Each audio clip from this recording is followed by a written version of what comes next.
Hello viewers, আসসালামু আলাইকুম। আশা করছি সবাই ভালো আছেন। আলহামদুলিল্লাহ আমিও ভালো আছি। আপনাদের এত বেশি ভালোবাসা আমাকে সত্যি অনেক বেশি মুগ্ধ করেছে। আশা করছি সবসময় আপনারা আমাদের ইউটিউব চ্যানেলটির সাথেই থাকবেন। কিছুদিন আগে যখন সেক্স এডু উইথ ডক্টর দৃষ্টি ইউটিউব চ্যানেলটির কাজ শুরু করেছিলাম, তখন আসলে আমি নিজেও কল্পনা করতে পারিনি যে আপনারা এত বেশি সাড়া দিবেন এবং আপনাদের এই ইতিবাচক সাড়াটি যেন ধরে রাখতে পারি। আশা করছি সেজন্য কাজ করে যেন যেতে পারি। আজকে কথা বলবো মূলত মেনস্ট্রুয়েশন নিয়ে, মাসিকের সাথে সহবাস বা মাসিকের সময় সহবাস, এই বিষয়টি নিয়ে। অনেকেই প্রশ্ন করে থাকেন যে মাসিকের সময় কি সহবাস করা যাবে নাকি যাবে না, অর্থাৎ মেনস্ট্রুয়েশনের সাথে সেক্স এটা কি আসলে উচিত নাকি উচিত না। এই যে একটা সবার অনেকের মধ্যে একটা কমন প্রশ্ন থাকে বা একটা সন্দেহ রয়েছে এই বিষয়টি নিয়ে, সেটা নিয়ে মূলত আজকে কথা বলবো। আমরা জানি যে নারীর শরীরে বা নারীর জীবনে কিন্তু মাসিক একটি খুবই স্বাভাবিক প্রক্রিয়া। মেনস্ট্রুয়েশন বা মাসিক যেই নামেই ডাকি না কেন বা যেই নামেই এটা পরিচিত হয়ে থাকুক না কেন, এটা খুবই স্বাভাবিক এবং শারীরবৃত্তীয় প্রক্রিয়া এবং এটা কিন্তু অত্যন্ত গুরুত্বপূর্ণ, বিশেষ করে নেক্সট জেনারেশনের, অর্থাৎ বিশেষ করে গর্ভধারণের ক্ষেত্রে। তো যখন আমরা আসলে সহবাসের ক্ষেত্রে আসছি, তখন চিন্তা করছি যে মাসিকের সময় কি সহবাস সঠিক নাকি সঠিক নয়। বিভিন্ন ধর্মীয় শাস্ত্রে বা ধর্মগ্রন্থে বলা হয়েছে যে মাসিকের সময় সহবাস অনুচিত, অর্থাৎ মাসিকের সময় সহবাস করা যাবে না। এটা হলো ধর্মীয় দৃষ্টিকোণ থেকে বলে থাকছি। আবার অনেকের মধ্যে একটা ধারণা রয়েছে যে মাসিকের সময় সব কিছু অপবিত্র থাকে, অর্থাৎ সেই সময় স্বামী স্ত্রীর যে সহবাস বা স্বামী স্ত্রীর মধ্যে যে সৌহার্দ্যপূর্ণ যে একটা সম্পর্ক, সেটা আসলে বজায় রাখা উচিত নেই। এটা আসলে তার ব্যক্তিগত বিষয়।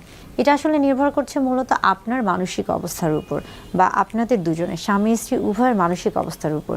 আপনারা যদি মেনে নিতে পারেন যে হ্যাঁ, মাসিকের সময় আপনার সহবাসে অভ্যস্ত বা এটা আপনাদেরকে স্বস্তি দিচ্ছে, কোনো রকম অস্বস্তি হচ্ছে না বা আপনারা কোনো রকমের অস্বস্তি ফিল করছেন না, সেই ক্ষেত্রে কিন্তু আপনারা মাসিকের সময় সহবাস করতে পারেন। কিন্তু আবার দেখা যায় যে অনেকে এটাতে অস্বস্তি বোধ করেন, কমফোর্ট ফিল করেন না। আবার অনেকের এটাকে খুব বাজেভাবে নিয়ে থাকেন। সেই ক্ষেত্রে দরকার নেই। সেই ক্ষেত্রে আসলে আপনি যদি না করে থাকেন, সেই ক্ষেত্রেও কিন্তু ক্ষতির কিছু নেই। কিন্তু দেখা গেছে যে অনেক স্ত্রীদের ক্ষেত্রে বা মহিলাদের ক্ষেত্রে মাসিকের সময় সেক্সুয়াল অ্যারাউজাল, অর্থাৎ যৌন উত্তেজনাটা বৃদ্ধি পায় এবং সেই সময় যদি সে সহবাস করে থাকে, তাহলে সেই ক্ষেত্রে কিন্তু তার যৌন তৃপ্তিটা সে লাভ করে। আবার অনেক মহিলাদের ক্ষেত্রে দেখা গেছে যে মাসিকের সময় সে যদি সহবাস করে থাকে, সেই ক্ষেত্রে তার যে আমরা বলে থাকি যে মাসিকের সময় এক ধরনের তলপেটে ব্যথা হয়ে থাকে, যেটা কিনা মেনস্ট্রুয়াল ক্রাম্প নামে পরিচিত, সেই জিনিসটিও অনেক সময় অনেকের ক্ষেত্রে কমে যায়। অর্থাৎ এটা নির্ভর করছে সম্পূর্ণ ওই স্ত্রী বা ওই ব্যক্তির শারীরিক এবং মানসিক অবস্থার উপর।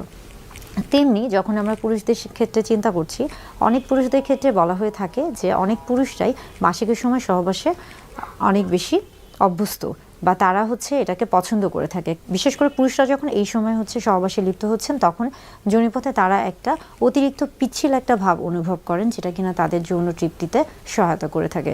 অর্থাৎ নারী পুরুষ উভয়ের ক্ষেত্রে মাসিকের সময় সহবাস করবে কি করবে না, এটা নির্ভর করছে স্বামী স্ত্রী উভয়ের পারস্পরিক যে একটা সমঝোতা বা মিউচুয়াল আন্ডারস্ট্যান্ডিং, সেটার উপর। এখন আসি মাসিকের সময় যে রক্তটি বের হয়ে থাকে বা মেনস্ট্রুয়েশনের সময় যে ব্লাড ফ্লোটা আসে, সেটা আসলে ভালো না খারাপ। মূলত আমরা বলে থাকি যে আসলে যদি কোনো ইনফেকশন থেকে থাকে, বিশেষ করে ব্লাডে যদি কোনো ইনফেকশন থেকে থাকে, সেটা কিন্তু ট্রান্সমিশন হওয়ার চান্সটা অনেক বেশি থাকে। অর্থাৎ ব্লাডের মাধ্যমে বা রক্তের মাধ্যমে যে কোনো জীবাণু কিন্তু অতি দ্রুত একজনের শরীর থেকে আরেকজনের শরীরে ছড়াতে পারে। ইতিমধ্যে যদি আপনি বিভিন্ন রকমের ইনফেকশনে আক্রান্ত থাকেন, তাহলে সেই ক্ষেত্রে কিন্তু ব্লাডের মাধ্যমে ইনফেকশন ছড়ানোর চান্সটা অনেক বেশি থাকে।